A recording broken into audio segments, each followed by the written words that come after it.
Një thesar i rrallë monedash që daton nga vitet 1230-1240 dhe i përket të periudhës së mesjetës, është zbuluar së fundmi në manastirin e Ballshit. Janë 47 moneda të cilat janë të rralla dhe kanë një vlerë të madhe historike. Bëhet fjalë për një grup monedash që me pak rezerve quhen thesar, por një thesar, përfundimisht do themi një thesar monedash të zbuluar në manastirin e Ballshit, mesetar, shekulli 13. Bëhet fjalë për 47 ekzemplar, ato që ne në gjuhën edhe shkencore dhe popullore quajmë kupas, domethënë ato janë në formë konkave si moneda, prej një aliazhi me bazë kryesisht bakri. Arkeologët janë përballur me një punë të vështirë për t'i bërë moneda të lexueshme. Specialistët e restaurimit kanë punuar me përkushtim për të pastruar dhe analizuar çdo detaj të tyre. Specialisti i restaurimit Frederik Stamati shpjegon rëndësinë e këtij zbulimi dhe procesin e restaurimit të monedave.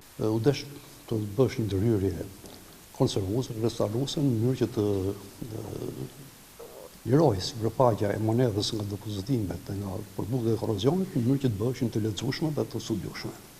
Mendoj që mbas këtij të ndërhyrjes restauruese dhe konservuese që është bërë, monedat janë të sigurta, nuk do kenë më rrezik për të degraduar më tej, do të jenë të studiueshme dhe të ekspozueshme. Ky zbulim është i rëndësishëm dhe ndihmon studiuesit të kuptojnë më mirë kronologjinë historike të manastirit dhe jep informacione të reja për periudhën mesjetare dhe historinë e vendit.